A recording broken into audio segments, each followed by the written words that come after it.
어떤 사람이 좋은 아파트를 장만했습니다. 집이 너무 마음에 들어서 무척 행복했죠. 자주 친구들과 지인들을 집으로 초대해서 집을 자랑하기도 하고 매일같이 기분이 좋았습니다.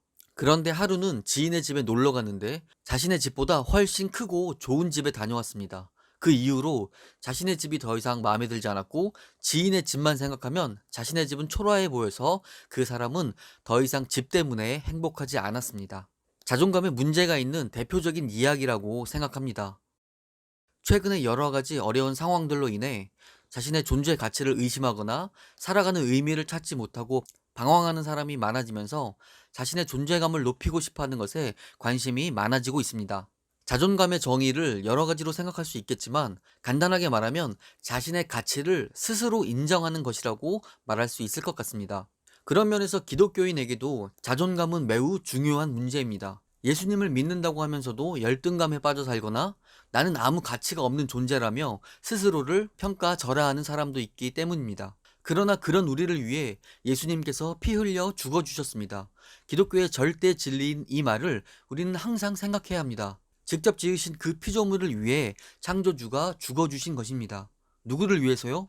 바로 나를 위해서입니다. 이 사실을 정확히 이해한다면 나를 아무 가치 없는 존재라고 말할 수 있을까요? 꼭 어디서 한 자리 하고 무언가 대단한 일을 이루어야만 존재 가치가 있다는 것이 아닙니다. 예수님이 나를 위해 죽어주셨다는 것만으로도 어마어마한 존재 가치가 있는 것입니다. 더욱 놀라운 것은 버림받을 수밖에 없는 죄인인 나를 다시 양자로 삼아주셨다. 곧 죄인이었음을 기억하지 않으시고 다시 하나님의 자녀가 되었다는 것입니다. 그 자체로 이미 너무 존귀한 사람임을 절대 잊으면 안 됩니다. 그러나 우리는 때로는 무능해 보이는 자신을 보며 스스로를 한심한 인간이라고 생각합니다. 나 같은 것은 필요 없다고 생각하거나 세상은 나 없이도 잘 돌아간다거나 아무도 나를 알아주지 않는다며 한없이 자존감이 상실되고 심지어 우울감이 생기기도 합니다. 그런데 중요한 것은 세상의 일이나 다른 사람의 인정이 아닙니다.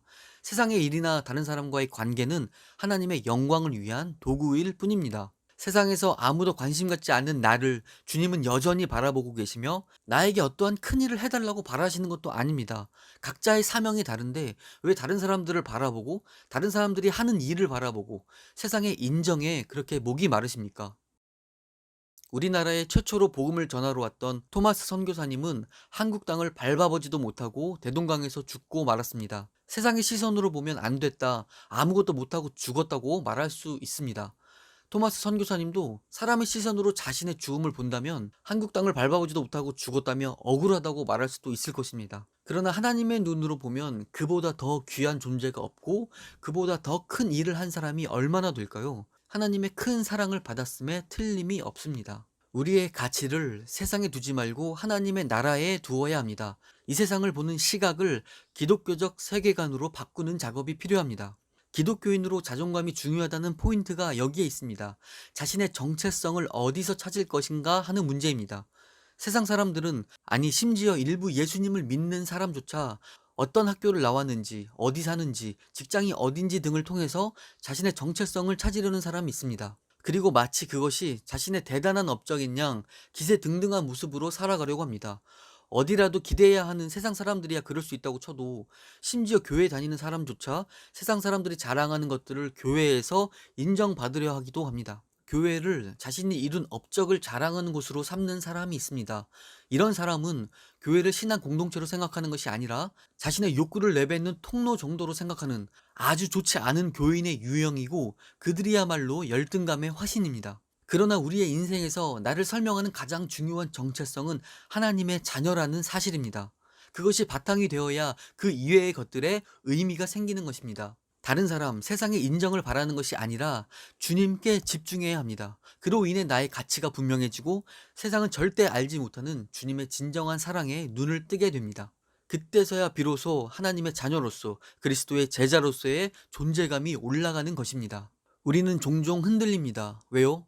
다른 사람에게 영향을 받고 세상의 가치관에 영향을 받기 때문입니다.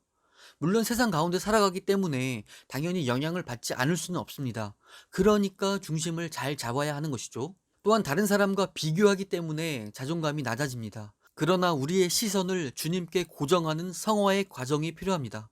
나를 위해 십자가에서 죽어주신 그 사랑에 감사함으로 살기도 모자랍니다.